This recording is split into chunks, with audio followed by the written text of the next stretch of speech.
Hello dear students, हमारी जो series है most important and expected MCQs for NEET UG, उसमें आज हम कवर करेंगे first chapter of 11th class the living world. तो चलिए शुरू करते हैं। काफी अच्छा क्वेश्चन बैंक है, आप ध्यान से सुनिए, यहाँ से आपको बहुत सारी चीजें सीखने को मिलेगी। तो जो हमारा सबसे पहला और फर्स्ट क्वेश्चन है that is extrinsic and intrinsic growth. तो देखो बेटा, एक्सट्रिंसिक का मतलब होता है एक्सटर्नल ग्रोथ, और जो इंट्रिंसिक वर्ड होता है इसका मतलब होता है इंटरनल ग्रोथ। अब देखो, आपको यहाँ पे कुछ बेसिक चीजें याद रखनी है। जैसे अगर आपसे कोई पूछे ना कभी भी एक्सट्रिंसिक ग्रोथ के बारे में, तो जो एक्सट्रिंसिक ग्रोथ होती है वो हमेशा देखने को मिलती है नॉन लिविंग के अंदर, और जो इंट्रिंसिक ग्रोथ होती है, intrinsic growth as I told you कि इंटरनल जो ग्रोथ होती है वो हमें देखने को मिलती है लिविंग ऑर्गेनिज्म के अंदर। अब देखो, अपन जो क्वेश्चन में ऑप्शंस दिए हैं उसी के अकॉर्डिंग इनको डिफरेंशिएट कर लेते हैं। पहले ऑप्शन में दिया है माउंटेन्स, तो जो माउंटेन्स होते हैं वो नॉन लिविंग के अंदर आएंगे। अपार्ट फ्रॉम दिस जो बोल्डर्स दिए हैं that also comes under non living. Boulders का मतलब होता है पत्थर, जिनको बोलते हैं स्टोन्स जो होते हैं साइज के। आफ्टर दैट नेक्स्ट ऑप्शन में जो आपको ह्यूमन दिया है वो लिविंग है। जो आपको बैक्टीरिया दिया है that is also living organism. Next third option में जो हमें हाउस फ्लाई दिया गया है that is also living organism. After that mountains हम ऑलरेडी नॉन लिविंग में क्लासिफाई कर चुके हैं। जो सैंड माउंट्स होते हैं यानी रेत के जो टीले होते हैं, बड़े बड़े ढेर होते हैं डेजर्ट में, that is non living. Humans also comes under living. अब सुनो, पहले एक्सट्रेंसिक देन इंट्रेंसिक। तो देखो, जो माउंटेन्स आपको दिया है उसमें एक्सट्रेंसिक है, और बोल्डर्स है उसमें भी एक्सट्रेंसिक है। ह्यूमन में इंट्रेंसिक है, बैक्टीरिया में भी इंट्रेंसिक है। इसमें extrinsic, intrinsic, then intrinsic, extrinsic. तो हमारे क्वेश्चन में पहले एक्सट्रेंसिक पूछा है, तो ये जो करेक्ट आंसर है वो हो जाएगा fourth option. Okay, fourth option है that will be the correct answer. क्योंकि क्वेश्चन में क्लियरली मेंशन है कि आपको दो एग्जांपल बताने हैं, जिसमें से पहला एग्जांपल एक्सटर्नल ग्रोथ को रिप्रेजेंट करने वाला हो, और जो सेकंड ऑप्शन है, मतलब उसी ऑप्शन में जो सेकंड पार्ट है वो इंटरनल इंट्रिंसिक ग्रोथ को रिप्रेजेंट करे, तो that is in fourth option. चलिए नेक्स्ट क्वेश्चन पे चलते हैं। जो सेकंड क्वेश्चन है वो काफी अच्छा क्वेश्चन है, आपको कॉन्सेप्ट सीखना है। क्वेश्चन में दिया गया है reproduction is synonymous with growth in which group of organism. तो देखो बेटा, सिंपल सी बात है, जो ग्रोथ एंड रिप्रोडक्शन, जो ग्रोथ और रिप्रोडक्शन है वो म्यूचुअली इंक्लूसिव फीचर है। इंक्लूसिव का मतलब होता है जिसको आप अलग अलग नहीं कर सकते। इंक्लूसिव इन यूनिसेलुलर ऑर्गेनिज्म। ऑलवेज रिमेंबर, जो यूनिसेलुलर ऑर्गेनिजम्स होते हैं उनमें क्या होता है, जो एक ऑर्गेनिज्म है वो डिवाइड होकर दो में कन्वर्ट हो जाता है। तो अगर वो दो में कन्वर्ट हो गया तो हम ऐसा नहीं बोल सकते ना कि पहले वाले की डेथ हो गई, ऐसा तो नहीं बोला जा सकता, बिकॉज वो जो एक ऑर्गेनिज्म था वही दो में डिवाइड हुआ है। तो उनके अंदर क्या होता है, वही ग्रोथ है, और दैट इज ऑल्सो रिप्रोडक्शन। तो जो पहला ऑप्शन दिया है unicellular organism, that is absolutely true. After that second option दिया है कॉलोनियल ऑर्गेनिज्म। अब आप इसका कॉन्सेप्ट समझो क्या है। जो कॉलोनियल ऑर्गेनिजम्स होते हैं ना, वो बैक्टीरिया भी होते हैं, एल्गी भी होती है।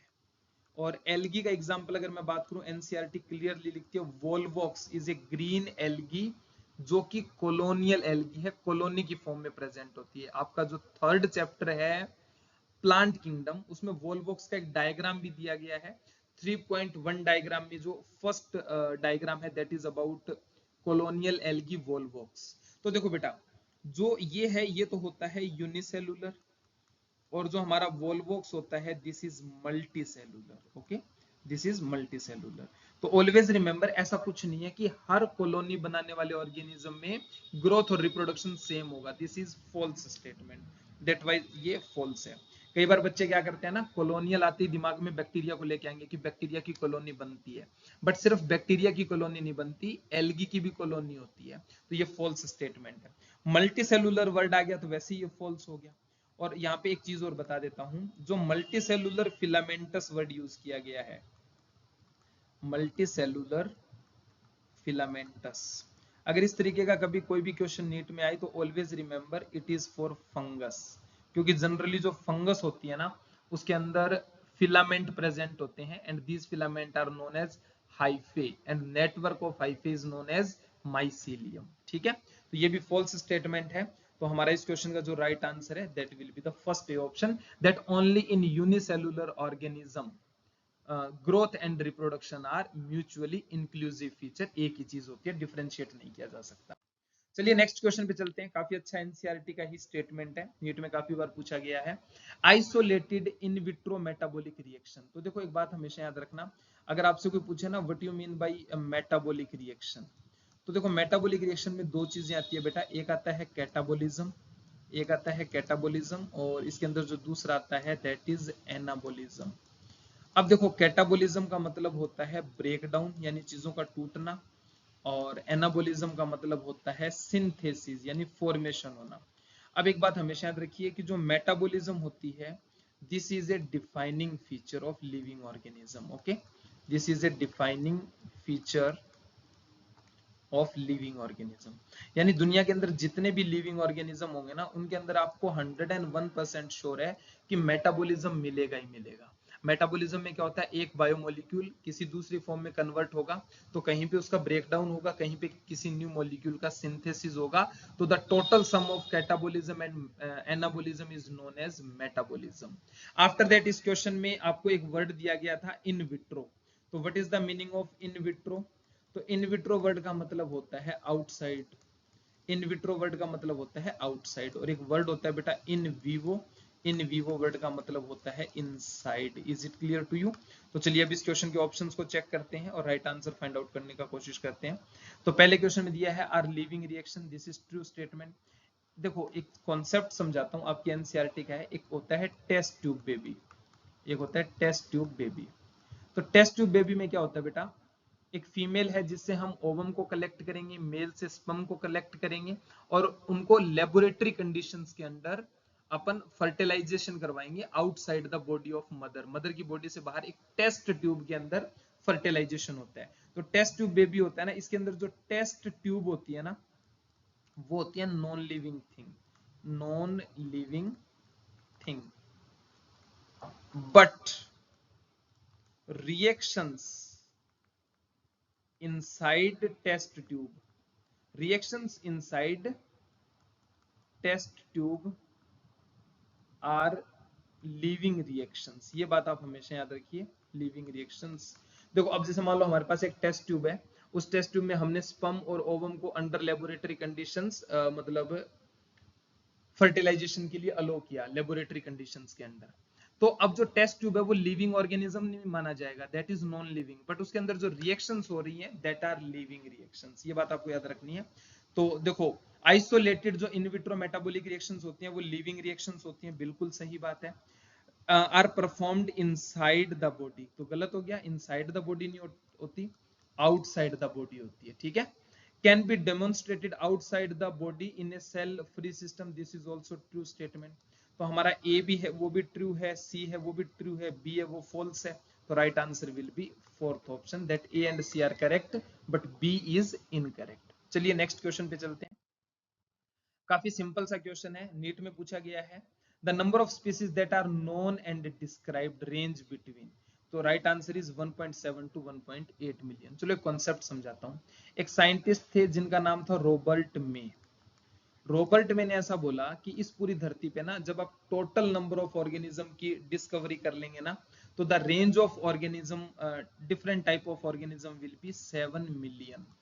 तो इन्होंने ये बोला कि इस पूरी दुनिया के अंदर है ना ये एक्सपेक्टेड रेंज है, ये हम लोग एक्सपेक्ट करते हैं रॉबर्ट मे के अकॉर्डिंग कि इस पूरी दुनिया के अंदर आपको 7 मिलियन यानी 70 लाख टाइप ऑफ ऑर्गेनिज्म देखने को मिलेंगे।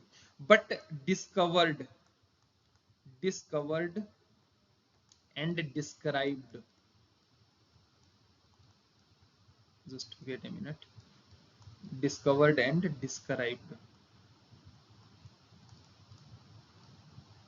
slightly more than 1.5 million, slightly more than 1.5 million और 1.7 टू 1.8 मिलियन।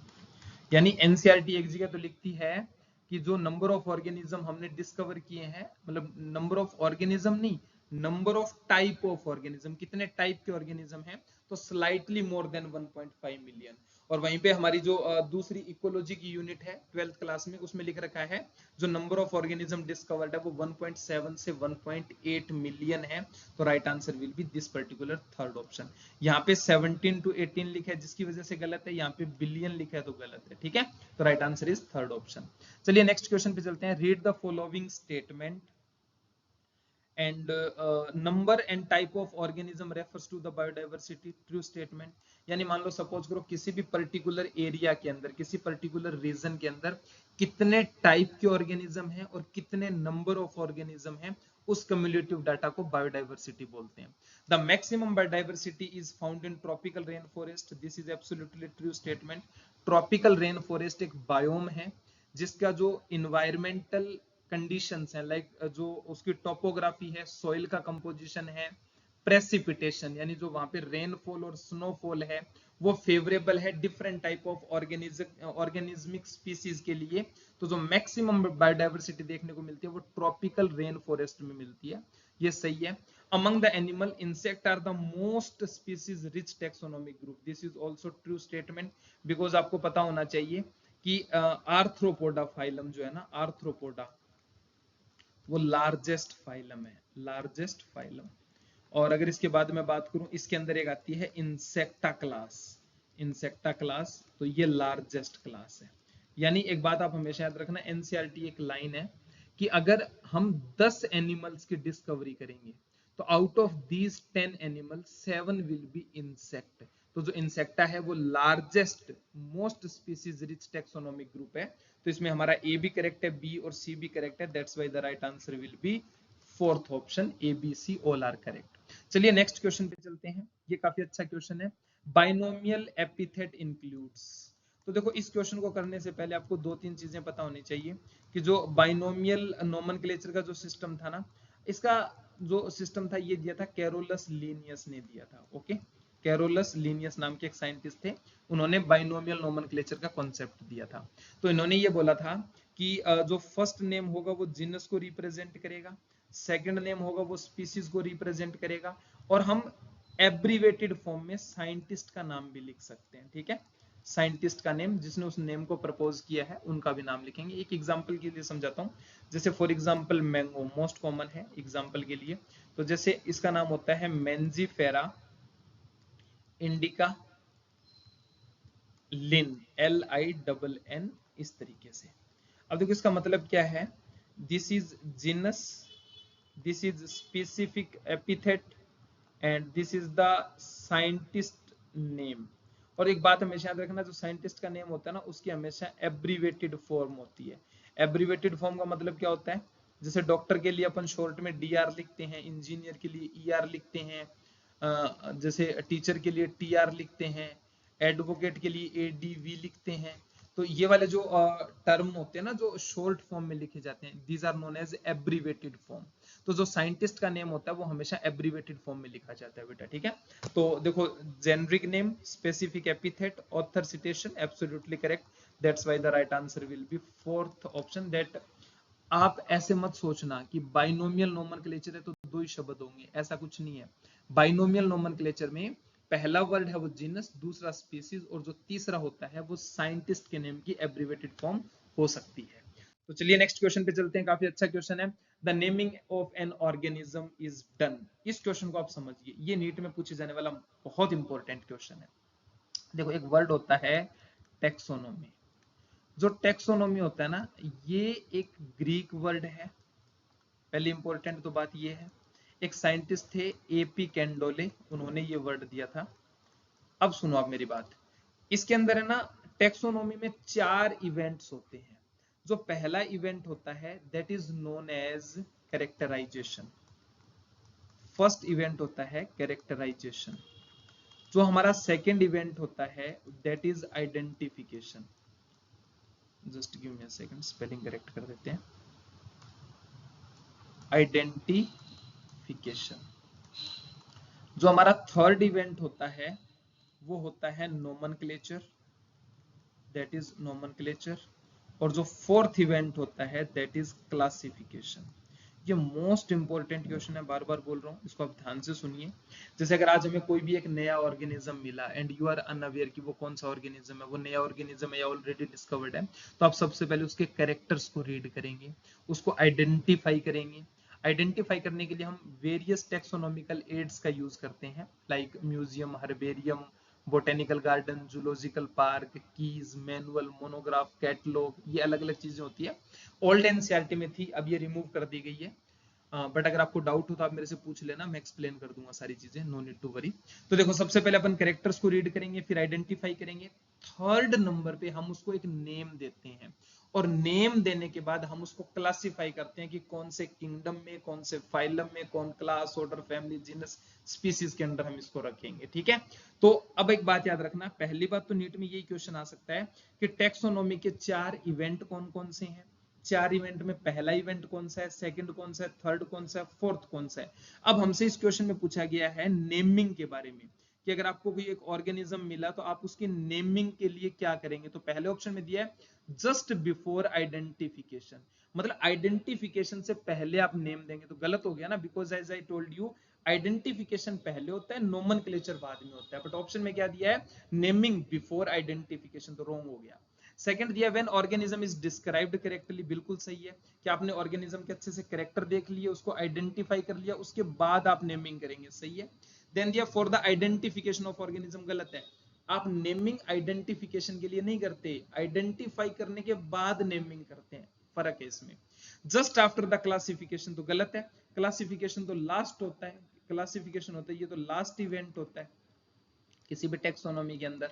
तो इस क्वेश्चन का जो राइट आंसर है that will be the second option, कि जो नेमिंग होती है ना ऑर्गेनिज्म की, वो कब की जाएगी, जब हम उसको अच्छे से डिस्क्राइब कर लेंगे, कैरेक्टराइज कर लेंगे, आइडेंटिफाई कर लेंगे, देन उसके बाद उसकी नेमिंग करेंगे। ठीक है, चलिए नेक्स्ट अपन 8th क्वेश्चन पे चलते हैं।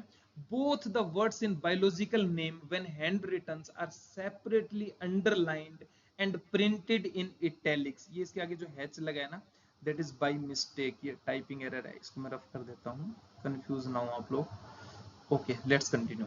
देखो इस क्वेश्चन में ये दिया गया बेटा कि जो साइंटिफिक नेम होता है ना, बाइनोमियल नोमेनक्लेचर का एक रूल है कि अगर हम हैंड रिटन है, अपने हाथ से नाम लिख रहे हैं ना, तो हमें उसको सेपरेटली, जीनस को अलग से, स्पीसीज को अलग से अंडरलाइन करना पड़ेगा, और अगर हम उसको प्रिंट कर रहे हैं, प्रिंटिंग मीडिया है, तो हम उसके अंदर उसको इटैलिक्स में टाइप करेंगे। तो ऐसा क्यों होता है, to indicate their Latin origin, ये बात आपको याद रखनी है। ठीक है, एनसीईआरटी की लाइन है डायरेक्ट। एक बात याद रखना, लेटिन जो एक जो लेटिन लैंग्वेज होती है ना, this is a dead language. तो डेड लैंग्वेज होने से इससे फायदा क्या हो जाता है कि नो सिनोनिम, इसके अंदर कोई भी सिनोनिम प्रेजेंट नहीं होता, तो एक वर्ड का एक ही मीनिंग होता है। दैट्स व्हाई जितने भी बायोलॉजिकल नोमेनक्लेचर के अंदर नेम्स वर्ड्स लिए गए हैं, they are derived from Latin language, ताकि कंफ्यूजन क्रिएट ना हो। ठीक है, और हैंड रिटन लिखेंगे तो सेपरेटली अंडरलाइन, और प्रिंट करेंगे तो इटैलिक्स में प्रिंट करेंगे। चलिए नेक्स्ट, बहुत अच्छा क्वेश्चन है, काफी सिंपल है। The feature like external internal structure, cell structure, developmental process, ecological information, किसके लिए है, मॉडर्न टेक्सोनोमी के लिए। Okay, these are criteria for modern taxonomy, so this is the right answer. यहाँ पे इस क्वेश्चन को ऐड करने के पीछे मेरा पर्पस क्या था, वो आप ध्यान से सुनिए।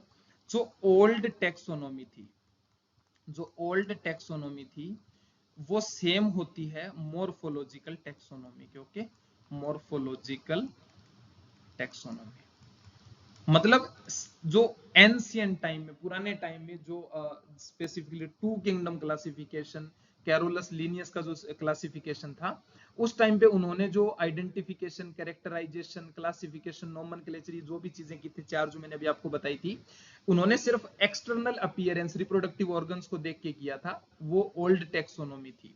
बट जो मॉडर्न टेक्सोनोमी है, वो एक्सटर्नल इंटरनल स्ट्रक्चर को भी ध्यान में रखती है कि एनिमल का, किसी भी प्लांट का मोर्फोलॉजी क्या है, एनाटॉमी क्या है, सेल स्ट्रक्चर क्या है, एम्ब्रियोलॉजिकल डेवलपमेंट कैसे हुआ है, फाइलोजेनेटिक रिलेशनशिप क्या है, और इकोलॉजिकल इंफॉर्मेशन का मतलब है कि किसी भी हैबिटेट के अंदर जो वो एनिमल सर्वाइव करेगा, ऑर्गेनिज्म सर्वाइव करेगा, तो वो अपने नेबरिंग ऑर्गेनिज्म और एबायोटिक फैक्टर से कैसे इंटरेक्ट करेगा, यस और नो। अगर आपने इकोलॉजी ध्यान से पढ़ी है तो मैंने जो वर्ड्स बोले आपको इनका मीनिंग समझ आया होगा। ठीक है, और अगर नहीं समझ आया तो नो नीड टू वरी, जब अपना इकोलॉजी का यूनिट अपन कवर करेंगे तब आपको चीजें समझ आ जाएगी। ठीक है, देखो यहाँ पे ना, जैसे आपने देखा होगा ना थंबनेल की मोस्ट इंपॉर्टेंट या मोस्ट एक्सपेक्टेड 20 एमसीक्यूज, तो this is not only about 20 MCQs. हम यहाँ पे सिर्फ 20 एमसीक्यूज कवर नहीं कर रहे, मैं यहाँ पे आपको पूरे चैप्टर के जितने भी इंपॉर्टेंट कॉन्सेप्ट्स हैं वो यहाँ पे क्वेश्चंस के थ्रू एक्सप्लेन कर रहा हूँ। मैं हर वर्ड का मीनिंग आपको एनसीईआरटी के अकॉर्डिंग एक्सप्लेन कर रहा हूँ। तो आप इस पूरी सीरीज के अंदर जो भी 32 बायो के चैप्टर्स हैं उनके सारी क्लासेस अटेंड करना, सारे वीडियो लेक्चर्स आप देखना, और फिर भी कोई कंफ्यूजन हो तो आप मेरे को बता देना, we will discuss about this. Okay, आप टेलीग्राम भी ज्वाइन कर सकते हैं, बायोलॉजी किंगडम के नाम से टेलीग्राम चैनल अपना, ठीक है। चलिए अपन कंटिन्यू करते हैं। अपना जो नेक्स्ट 10th क्वेश्चन है, which of the following taxonomical rank contain organism least similar to one another। बड़ा अच्छा क्वेश्चन है, सुनो। there are 7 obligate taxonomic category। एक तो नीट का यही क्वेश्चन है, 7 obligate taxonomic category। तो 7 कौन कौन सी होती है बेटा, ध्यान से सुनो। सबसे बड़ी जो टेक्सोनोमिक कैटेगरी, सबसे बड़े लेवल पे हायर हायरार्की के अंदर जो आती है, that is kingdom. That is kingdom. Kingdom के नीचे आता है फाइलम, और फाइलम के स्लैश लगा के लिखा होता है डिवीजन। अब फाइलम और डिवीजन में क्या फर्क है वो मैं आपको बाद में बताऊंगा। देन इसके नीचे जो आता है that is class, then order, then आता है फैमिली, फैमिली के बाद आता है जीनस, और जीनस के बाद आता है स्पीसीज। ओके, अब एक बात आप हमेशा याद रखिए, ये एक बेसिक सा थंब रूल है, इसको आप याद रखिए कि जब हम स्पीसीज से किंगडम की तरफ मूव करते हैं तो नंबर ऑफ ऑर्गेनिज्म वो इंक्रीज होते हैं। जो कॉम्प्लेक्सिटी है, जो कॉम्प्लेक्सिटी है वो इंक्रीज होगी, और जो कॉमन कैरेक्टर हैं वो डिक्रीज होंगे। ये बड़ा इंपॉर्टेंट है, जो कॉमन कैरेक्टर हैं वो डिक्रीज होंगे। Is it clear to you? अब आप इस बात को ध्यान से समझने की कोशिश कीजिए। इस लाइन का मतलब क्या है मैं आपको समझाता हूं, आप ऐसे समझो। जैसे एक स्कूल का एग्जांपल ले लेते हैं, जैसे एक स्कूल है, उसमें 1st to 12th तक 12 क्लासेस प्रेजेंट है। हर क्लास को आप एक स्पीसीज समझिए, ठीक है। तो आप एक बात समझो, जैसे आप एक स्पीसीज की बात करें, यानी हम फर्स्ट क्लास की बात करें तो उसमें 50 बच्चे हैं, सेकंड स्पीसीज की बात करें तो उसमें भी 50 बच्चे हैं, और किंगडम का मतलब पूरा स्कूल एक साथ। तो पूरे स्कूल में कितने बच्चे हो गए? 12 इंटू 50, 600 हो गए। तो जैसे जैसे हम किंगडम की तरफ मूव करेंगे, तो अगर एक स्पीसीज की बात करेंगे तो एक क्लास की बात, मतलब क्लास मींस टू से क्लासरूम की बात है, ये क्लास और उस क्लास को आप कंफ्यूज मत करना। एक क्लासरूम की बात करेंगे तो वो एक स्पीसीज है, और जब अपन स्कूल की बात करेंगे तो वो एक किंगडम है। तो जैसे जैसे अपन स्कूल की बात करेंगे तो number of organism, number of students ज्यादा होंगे। जब नंबर ऑफ स्टूडेंट ज्यादा होंगे तो उनको हैंडल करने में प्रॉब्लम्स भी ज्यादा आएंगी, कॉम्प्लेक्सिटी भी ज्यादा होगी, और उनके अंदर जो कॉमन कैरेक्टर होंगे वो डिक्रीज होंगे। कैसे?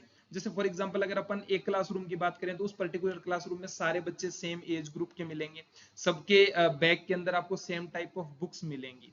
वहीं पे अगर अपन दूसरे क्लासरूम की बात करें तो वहां पे जो बच्चे होंगे वो सारे सेम एज ग्रुप के होंगे, या उनके अंदर जो कैरेक्टर्स होंगे या जो उनके स्टडी मटेरियल होंगे वो ऑलमोस्ट सेम होंगे, यस और नो। बट जब अपन पूरे स्कूल के बच्चों को एक साथ बिठा देंगे तो सबका एज ग्रुप भी अलग अलग मिलेगा, सबका जो इंटरेस्ट है वो भी आपको अलग अलग मिलेगा। ये आपको ध्यान रखना है, ठीक है। तो ये बड़ी बेसिक सी चीज है। तो जैसे जैसे हम ऊपर की तरफ जाएंगे तो कॉमन कैरेक्टर डिक्रीज होंगे, तो इसका मतलब ये हो गया लीस्ट कॉमन कैरेक्टर। जैसे जैसे आप ऊपर जाएंगे कॉमन कैरेक्टर कम होंगे, लीस्ट कॉमन कैरेक्टर। और जो स्पीसीज है ये होगा मोस्ट कॉमन कैरेक्टर्स। ये क्या होगा? Most common characters. अब देखो, अब आप अपने ऑप्शंस को चेक करो। तो ऑप्शन में आपको कहीं पे किंगडम तो दिया ही नहीं, तो सबसे जो टॉप हो गया वो हमारा डिवीजन हो गया।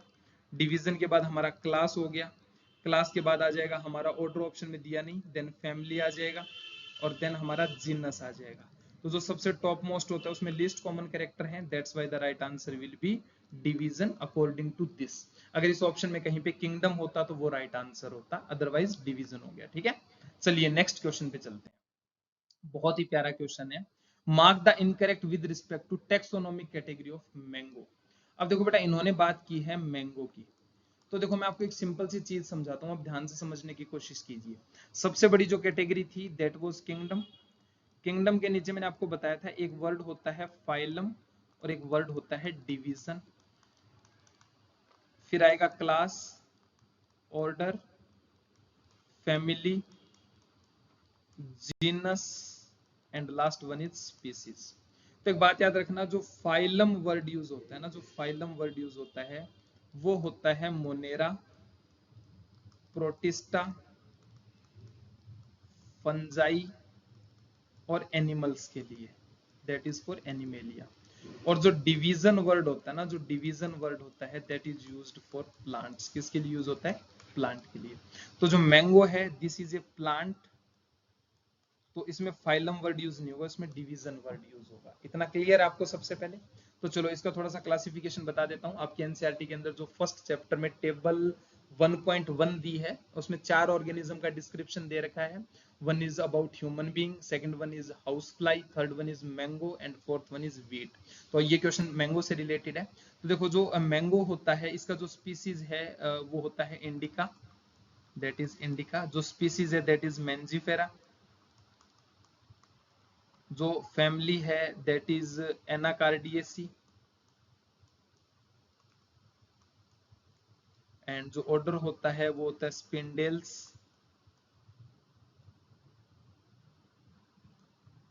एंड जो इसकी क्लास, डिवीजन और किंगडम, किंगडम इसका प्लांट किंगडम हो गया। जो डिवीजन है वो एंजियोस्पर्मी हो गया। और जो क्लास होती है वो डाइकोटिलिडनी है। अब देखो चलो अपने ऑप्शंस मैच कर लेते हैं। तो हमारे ऑप्शंस में दिया है जिनस मेंजिफेरा, बिल्कुल सही है। फैमिली एनाकार्डियेसी, बिल्कुल सही है। ऑर्डर स्पिंडेल्स, सही है। और यहाँ पे ये सही है, बट यहाँ पे लिखा फाइलम, दिस इज इनकरेक्ट। यहाँ पे आना चाहिए था डिवीजन। तो हमसे पूछा था इनकरेक्ट, तो right answer will be first option. वैसे तो इसमें सारी चीजें बिल्कुल करेक्ट लिखी है। इस क्वेश्चन को देने का मोटिव यही था कि प्लांट से रिलेटेड जब क्वेश्चन आएगा तो उसमें फाइलम वर्ड नहीं होगा, उसमें हमेशा आपको डिवीजन वर्ड मिलेगा। ठीक है, अगर फाइलम वर्ड दिया है तो that is incorrect, that's why right answer will be first option. Which of the following does not represent a taxon? कौन सा टैक्सोन को रिप्रेजेंट नहीं करता? तो देखो वैसे तो आपकी एनसीईआरटी एक वर्ड लिखती है कि फॉर एग्जांपल सारी चीजें टैक्सोन होती है, लाइक एक डॉग है वो भी टैक्सोन है, जो 7 ऑब्लिगेट कैटेगरीज हैं वो भी टैक्सोन है।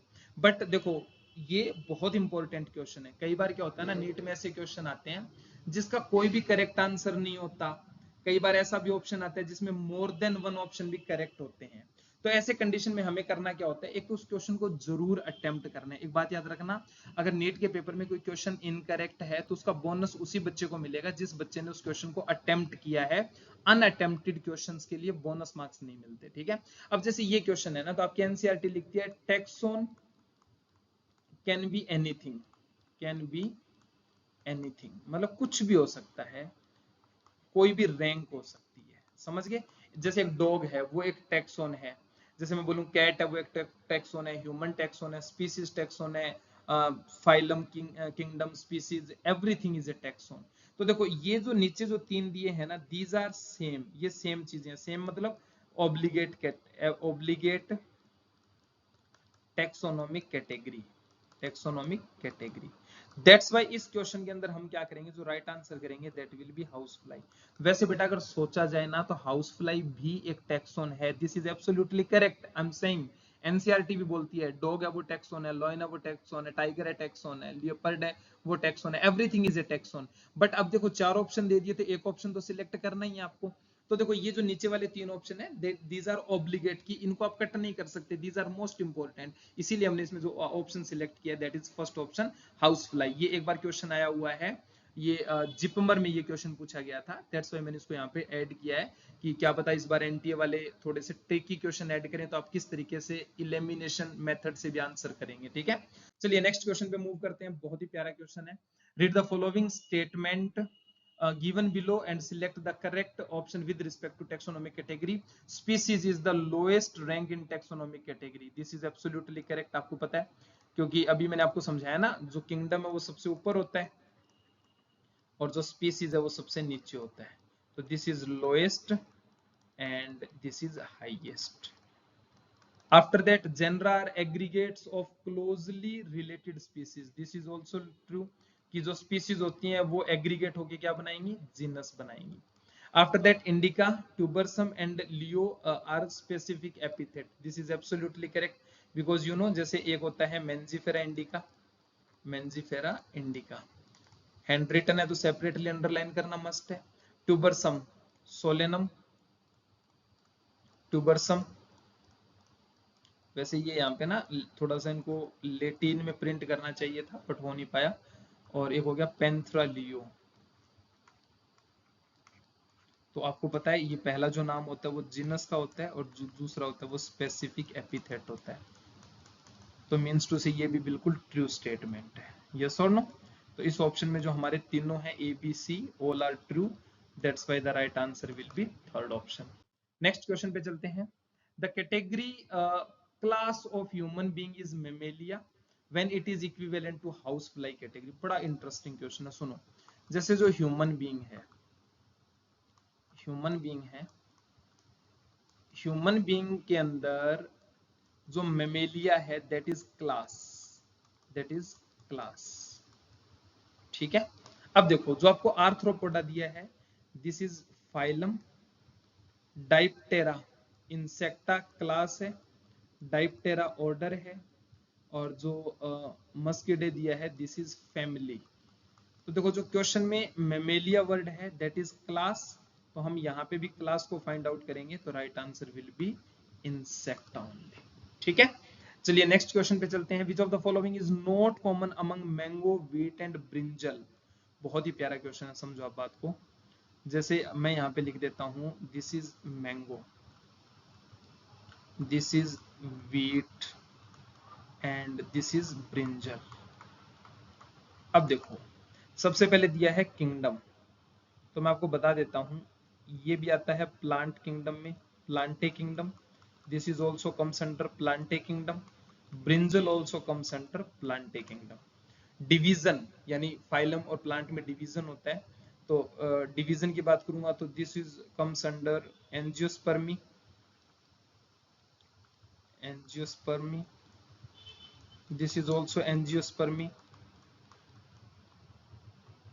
This is also angiospermae.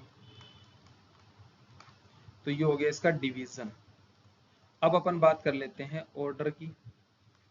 तो ये हो गया spindles,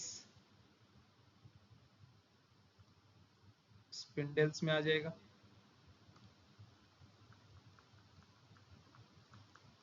this is Poales and this is Solanales. तो देखो इस क्वेश्चन में पूछा which of the following is not common among mango. क्या कॉमन है? तो डिवीजन तो कॉमन है, ये है ऑर्डर कॉमन नहीं है. देखो ऑर्डर सबका अलग है, ये स्पिंडेल है, ये पोएल और ये सोलानेल्स है. तो the right answer will be third option. Okay, काफी अच्छा क्वेश्चन था. नेक्स्ट पे मूव करते हैं. Select the odd one with respect to 7 obligate taxonomic category. तो किंगडम, फाइलम, डिवीजन. तो फाइलम और डिवीजन तो वैसे देखा जाए तो सेम ही चीज होगी. चलो एक बार ऑप्शन आगे चेक करते हैं. Family, genus, species. Genus, family, order, variety, tribe, these are incorrect. So what will be the right answer? This will be the right answer. अब देखो अगर आपने इसमें सिर्फ फर्स्ट ऑप्शन नीट के पेपर में चेक किया और आपने देखा कि किंगडम के बाद फाइलम और डिवीजन सेम चीज और आपने फर्स्ट ऑप्शन राइट आंसर कर दिया तो आपको -1 मिलेगा. यस और नो?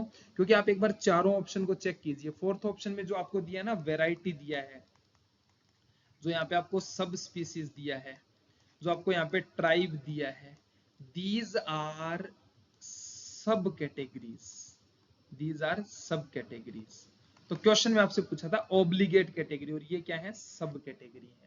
तो राइट आंसर क्या हो जाएगा कि वैरायटी, सब स्पीसीज और ट्राइब हैं, they are not among the 7 obligate taxonomic categories. चलिए नेक्स्ट क्वेश्चन पे चलते हैं. बहुत ही प्यारा सा क्वेश्चन है. among kingdom, division, class, order, family, how many taxonomic categories are common for both mango and wheat. बहुत अच्छा क्वेश्चन है. चलो अपन यहाँ पे करते हैं इसको. जैसे अगर अपन बात कर लें, एक बार उस ऊपर वाले को रफ कर देता हूँ, इसके लिए थोड़ा स्पेस कम पड़ गया. देखो जैसे कि हमें यहाँ पे दिया गया है, एक है मैंगो और एक है व्हीट.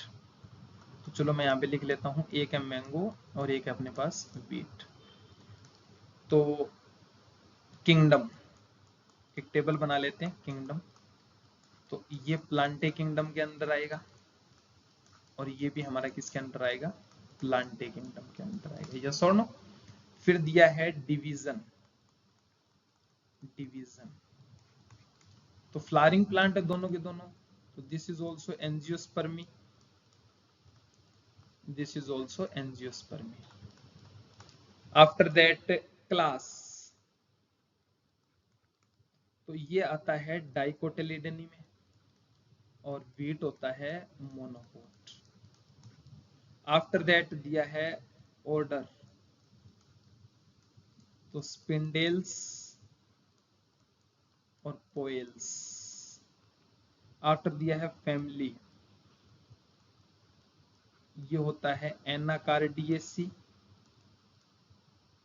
और ये होता है पोएसी। तो कितने सेम हैं, तो सेम देखो, एक तो ये वाला सेम है और एक इसके नीचे वाला सेम है, तो there are only two which are same, that's why the right answer will be first option 2। चलिए नेक्स्ट क्वेश्चन पे चलते हैं, बहुत ही प्यारा क्वेश्चन है। Read the following statement and choose the correct option. Assertion reason type question है। Systematic is the study of organism, their diversity but not relationship among them, this is false statement. After that, systematics is derived from a Latin word systema. This is true statement. Okay. अब सुनो, चलो मैं आपको एक explain करता हूँ। ये बहुत ही अच्छा क्वेश्चन है, आप इसको अच्छे से समझ लेना। यहाँ से क्वेश्चन नीट में आने की प्रोबेबिलिटी सबसे ज्यादा है। एक था टेक्सोनोमी, टेक्सोनोमी और एक होता है सिस्टमेटिक्स। अब देखो इनमें फर्क क्या होता है। टेक्सोनोमी जो था वो एक ग्रीक वर्ड था, ये जो वर्ड है ये ग्रीक है, और जो सिस्टमेटिक है ये एक लैटिन वर्ड है, ठीक है। जो सिस्टमेटिक्स है ये कैरोलस लीनियस ने दिया था और ये एपी कैंडोले ने दिया था, मैं पहले बता चुका हूं ये चीज तो।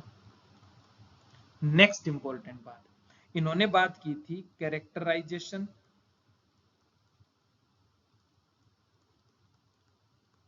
आइडेंटिफिकेशन प्लस नोमेनक्लेचर और देन क्लासिफिकेशन। ये मैं पहले बता चुका, इन्होंने 4 चीजों की बात की थी।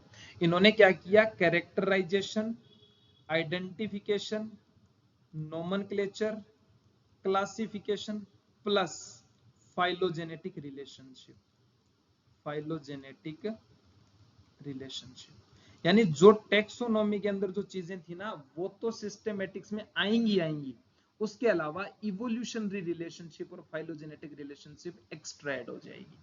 तो देखो हमारा जो इसमें दिया है कि नोट रिलेशन बिटवीन दम, ये फॉल्स हो गया, नीचे वाला ट्रू है। तो assertion is false but reason is true, that's why the right answer will be first option. Clear है। ये टेक्सोनॉमी और सिस्टमेटिक्स तो आज की क्लास के बाद क्लियर हो ही जाना चाहिए बेटा, यहां से अगर क्वेश्चन आएगा तो बहुत शानदार क्वेश्चन होगा, ठीक है, रैंक ओरिएंटेड क्वेश्चन होगा। चलिए नेक्स्ट क्वेश्चन पे चलते हैं। Insect and dicotyledons are present on the same rank. तो देखो जो इंसेक्टा है दैट इज ए क्लास, और जो हमारा डाइकोटिलिडनी है that is also a class. तो इसका मतलब पहला जो स्टेटमेंट है वो ट्रू हो गया। Plant families are characterized on the basis of floral character only, गलत है। ऑलवेज रिमेंबर, जो फैमिलीज होती है ना, families based on vegetative, vegetative and reproductive. Reproductive का मतलब तो चलो फ्लोरल ही हो गया, यस और नो। तो ऐसा नहीं होता कि अपन ने जो प्लांट फैमिलीज, आपने देखा होगा ना, आपने मॉर्फोलॉजी ऑफ फ्लावरिंग प्लांट एक चैप्टर पढ़ा होगा, 5th चैप्टर 11th क्लास का, तो उसमें आपने देखा होगा ना जब अपन ब्रेसिकेसी, फाबेसी, सोलेनेसी, लिलियसी पढ़ते हैं तो सिर्फ फ्लोरल फॉर्मूला नहीं पढ़ते, उसके ऊपर अपन फ्रूट के बारे में, लीफ के बारे में, स्टेम के बारे में, रूट के बारे में, टाइप ऑफ इन्फ्लोरेसेंस भी पढ़ते हैं। तो दीज आर वेजिटेटिव कैरेक्टर। तो प्लांट फैमिली सिर्फ रिप्रोडक्टिव फ्लोरल फॉर्मूला के बेस पे डिवाइड नहीं की गई है, we have to consider about vegetative characters as well, कि लीफ कैसी है, स्टेम कैसा है, रूट कैसा है, क्या मॉडिफिकेशन है, everything has to be considered. तो सेकंड स्टेटमेंट गलत है। थर्ड दिया है order is assemblies of families which exhibit more similar character. अब देखो ये बहुत ही अच्छा क्वेश्चन है, एक बात आप हमेशा याद रखना, जो स्पीसीज है, जीनस है और जो फैमिलीज हैं, ये होती है बेस्ड ऑन सिमिलर कैरेक्टर्स। ये एनसीईआरटी की लाइन है। आई एम डैम श्योर आप में से 95% बच्चों को ये लाइन नहीं पता होगी। आप ध्यान से सुनिए, अगर आपको पता थी तो आप बताइए, बाकी मैं श्योरिटी के साथ बोल रहा हूं। आप कंफ्यूज थे, अब कंफ्यूजन दूर होगा। आफ्टर दैट जो हमारा किंगडम है, इसको अलग कलर से ले लेते हैं, किंगडम। जो हमारा फाइलम है, फाइलम और डिवीजन एक ही बात, आप समझ गए। उसके बाद क्लास है और जो ऑर्डर है, बेस्ड ऑन एग्रीगेशन,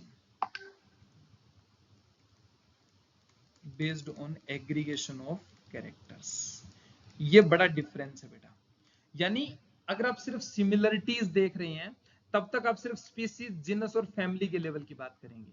और जब आप उन सिमिलरिटीज का एक एग्रीगेशन, एक मीन, मोड, मीडियन, आपने 3 नाम सुने होंगे ना मैथमेटिक्स में, कि आप कैरेक्टर्स का एक एवरेज निकाल रहे हैं, उसके बेस पे हायर जो टेक्सोनॉमिकल कैटेगरीज हैं, किंगडम, फाइलम, क्लास, ऑर्डर, उनको कंसिडर करते हैं।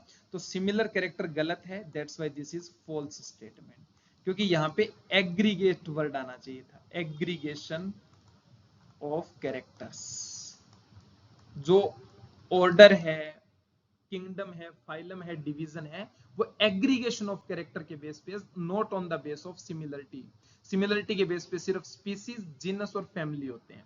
सब स्पीसीज और वेराइटी लोएस्ट गलत है, बिकॉज मैंने आपको पहले बताया ना, सब स्पीसीज और वेराइटी हैं, दीज आर सब कैटेगरीज, ये सब कैटेगरी है। अगर लोएस्ट टेक्सोनोमिक कैटेगरी आपसे पूछा जाए ना, लोएस्ट, तो आप हमेशा आंसर स्पीसीज ही करेंगे, तो ये भी फॉल्स है। तो इसके अंदर हमारा ए है वो सही हो गया, बी है वो फॉल्स है, सी है वो फॉल्स है, डी है फॉल्स है। That's why the right answer will B only first A option. ठीक है, आप एनसीईआरटी में जाके जो आपका ऑर्डर है उसका फर्स्ट लाइन पढ़िए, आपको ये लाइन समझ आ जाएगी।